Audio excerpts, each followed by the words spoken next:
শেখ হাসিনা ও তার পরিবার টাকা পাচারের শীর্ষে অর্থ ফেরাতে হচ্ছে বিশেষ আইন। বাংলাদেশ থেকে পাচারকৃত অর্থ ফেরাতে আগামী সপ্তাহের মধ্যে বিশেষ আইন করা হতে পারে বলে জানিয়েছেন প্রধান উপদেষ্টার প্রেস সচিব শফিকুল আলম। দেশের রাজনৈতিক পট পরিবর্তন পরপরই বেড়েছে রেমিটেন্স বা প্রবাসী আয়ের প্রবাহ। চলতি 2024-25 অর্থ বছরের ডিসেম্বরে দেশের ইতিহাসে সর্বোচ্চ প্রায় $264 কোটি রেমিটেন্স আসে, আর দ্বিতীয় সর্বোচ্চ রেমিটেন্স এসেছে গত ফেব্রুয়ারিতে। তবে সবকিছু ঠিকঠাক থাকলে চলতি মাসে নতুন রেকর্ড গড়তে পারে রেমিটেন্স, ভাঙতে পারে অতীতের সর্বোচ্চ রেমিটেন্স প্রবাহের রেকর্ড। যশোরে রাষ্ট্রদ্রোহের মামলায় বিএনপির ভারপ্রাপ্ত চেয়ারম্যান তারেক রহমানকে বেকসুর খালাস দিয়েছে আদালত। সোমবার 10 মার্চ দুপুরে জেলা ও দায়রা জজ আদালতের বিচারক শেখ নাজমুল আলম এই আদেশ দেন।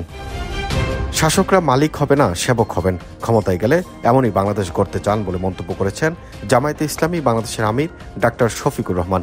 সোমবার 10 মার্চ সন্ধ্যায় মণিপুর হাইস্কুল মাঠে জামায়াতে ইসলামী বাংলাদেশ আয়োজিত বিশিষ্টজনদের সম্মানে ইফতার অনুষ্ঠানে যোগ দিয়ে তিনি এসব কথা বলেন। আগামী জাতীয় সংসদ নির্বাচনে অংশ নিতে আগ্রহী নতুন দলগুলোকে নিবন্ধন নেওয়ার জন্য আবেদন আহ্বান করে গণবিজ্ঞপ্তি জারি করেছে নির্বাচন কমিশন।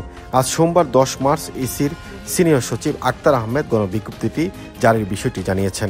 ইসিতে নিবন্ধিত হওয়ার জন্য আগামী 20 এপ্রিল পর্যন্ত আবেদন করা যাবে। আগের আইন অনুযায়ী 9 দলের নিবন্ধনের জন্য আবেদন করা যাবে।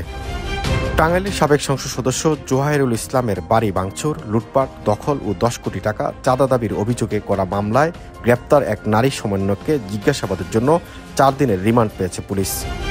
আসন্ন ঈদুল ফিতর উপলক্ষে জনসাধারণের মাঝে নতুন নোট বিনিময় স্থগিত করেছে বাংলাদেশ ব্যাংক। অর্থাৎ ঈদ উপলক্ষে 19 মার্চ থেকে জনসাধারণের মধ্যে যে নতুন নোট ছাড়ার কথা ছিল তা স্থগিত করা হয়েছে। বেক্সিমকো গ্রুপের চেয়ারম্যান ও সাবেক প্রধানমন্ত্রী শেখ হাসিনার উপদেষ্টা সালমান এফ রহমানের নামে লন্ডনে থাকা স্থাবর অস্থাবর সম্পদ জব্দের আদেশ দিয়েছে আদালত। একই সঙ্গে বিদেশে 2টি ব্যাংক হিসাব ও কোম্পানির শেয়ার অবরুদ্ধেরও আদেশ দেওয়া হয়। সোমবার 10 মার্চ ঢাকা মহানগর দায়রা জজ মোহাম্মদ জাকির হোসেন গালিবের আদালত দুদকের আবেদনের পরিপ্রেক্ষিতে এই আদেশ দেন। ইরান পরমাণু অস্ত্র বানানোর পথে হাঁটছে, এই দাবিতে দেশটির বিভিন্ন পারমাণবিক স্থাপনায় হামলার হুমকি দিয়ে আসছে যুক্তরাষ্ট্র। তবে ইরানের পরমাণু স্থাপনায় হামলা না চালাতে মিত্র যুক্তরাষ্ট্রকে জোরালো সতর্কতা জানিয়েছে কাতার। কানাডার নতুন প্রধানমন্ত্রী নির্বাচিত হয়েছেন মার্ক কার্নি। স্থানীয় সময় রবিবার তার নাম ঘোষণা করেন লিবারেল পার্টির প্রেসিডেন্ট সচিব মেহরা। আগামী কয়েকদিনের মধ্যে বিদায়ী প্রধানমন্ত্রী জাস্টিন ট্রুডো স্থলাভিষিক্ত হিসেবে শপথ নেবেন তিনি।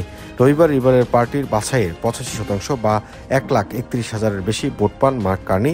তার নিকটতম প্রতিদ্বন্দ্বী ক্রিস্টিনা ফ্রিল্যান্ড পেয়েছেন 11,134 ভোট।